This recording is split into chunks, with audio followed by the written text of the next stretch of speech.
Hello! How was your day all? I wish your day was fun. Thank you so much for clicking this video. In this video, I would like to explain about passive voice. Di video kali ini, saya akan menjelaskan materi passive voice atau kalimat pasif.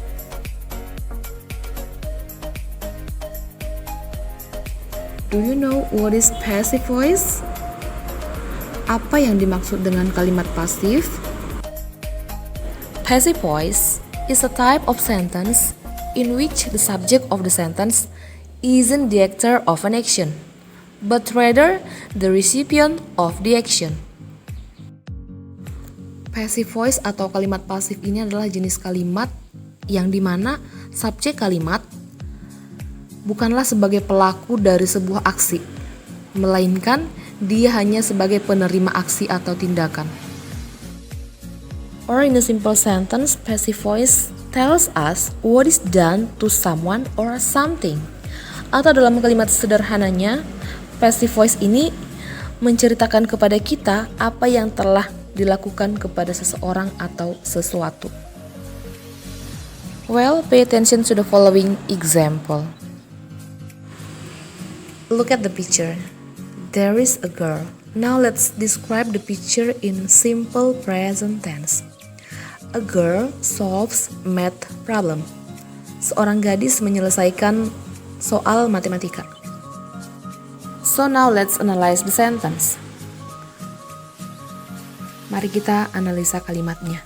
There is a subject in the sentence, namely a girl, and then there is a verb, namely solves, and then there is an object, namely math problem.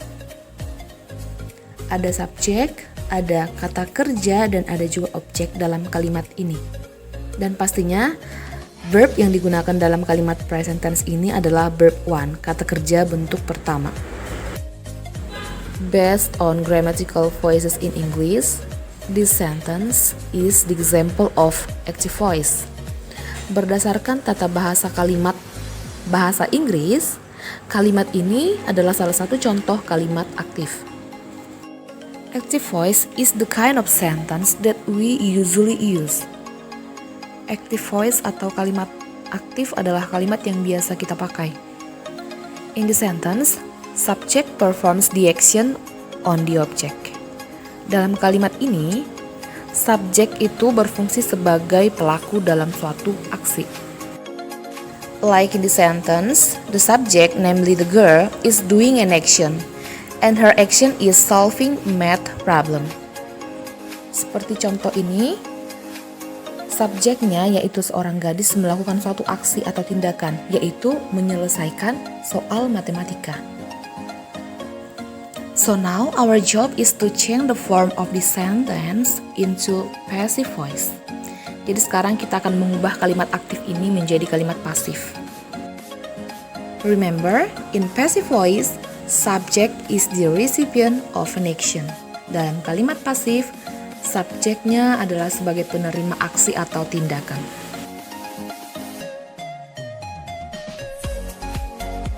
Math problem is solved by a girl. Soal matematika diselesaikan oleh seorang gadis. It is the passive form of the sentence above. Ini adalah bentuk pasif dari kalimat di atas. In the sentence, subject is the recipient of an action. Di dalam kalimat ini, subjeknya adalah penerima tindakan.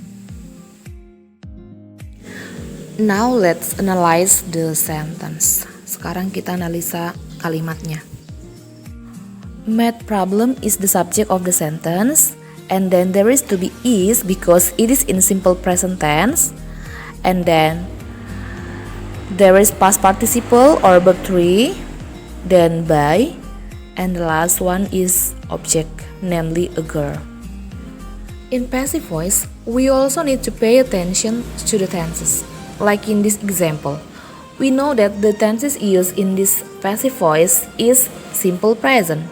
We can see it from to be used in the sentence, namely to be is. Dalam kalimat pasif, kita perlu memperhatikan tenses. Seperti pada contoh kalimat ini, kita tahu bahwa tenses yang digunakan pada kalimat pasif itu adalah simple present. Kita bisa mengetahuinya dari to be yang digunakan, yakni to be is.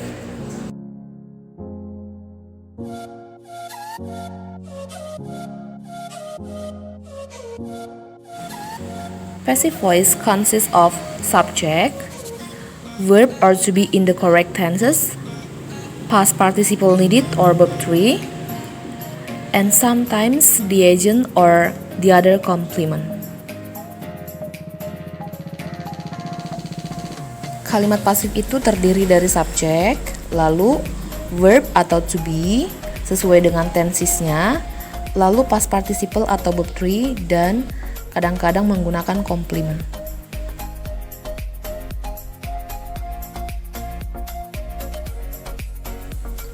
Take a look at the following passive voice form. Perhatikan bentuk kalimat pasif berikut ini.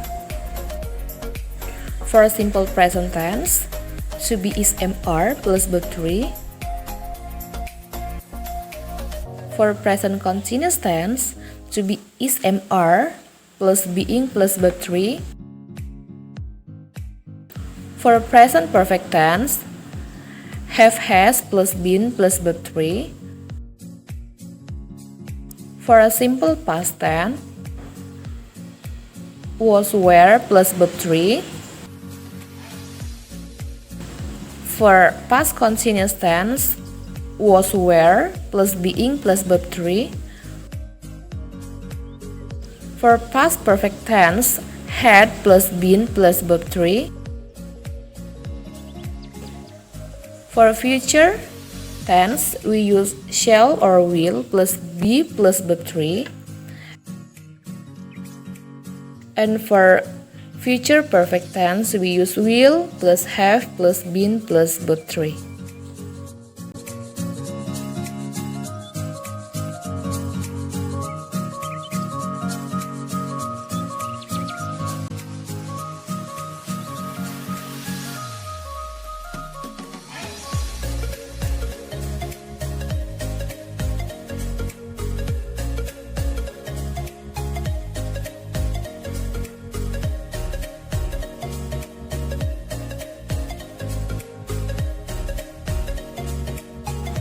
We start from passive voice for simple present tense. To be is MR plus verb 3. Well, we make the sentence based on the picture. The active voice is Lisa sings Sempurna song. Lisa menyanyikan lagu sempurna. Now let's change into passive voice. Sempurna song is sung by Lisa. Lagu sempurna dinyanyikan oleh Lisa.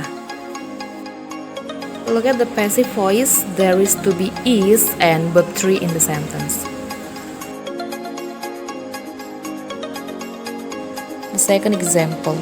For active voice, my dad gives me 2 beautiful watches. Ayahku memberikanku 2 jam tangan yang indah. While the passive voice for the sentence is 2 beautiful watches are given by my dad to me. 2 jam tangan yang cantik diberikan oleh ayah saya kepada saya.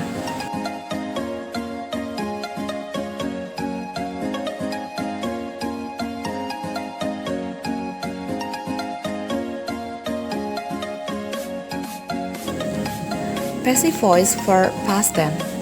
To be was were plus verb 3. We will make the sentence based on the picture. Mr. Richard bought a kilogram of mangoes in the market. Pak Richard membeli 1 kilogram mangga di pasar. For passive voice, a kilogram of mangoes was bought by Mr. Richard in the market. 1 kilogram mangga dibeli oleh Mr. Richard di pasar.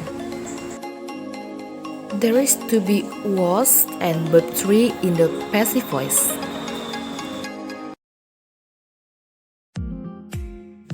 The second example for past tense. For active voice, Barry put 4 rulers on my table. Barry meletakkan 4 penggaris di atas meja saya. For passive voice, 4 rulers were put by Barry on my table. 4 buah penggaris diletakkan Barry di atas meja saya.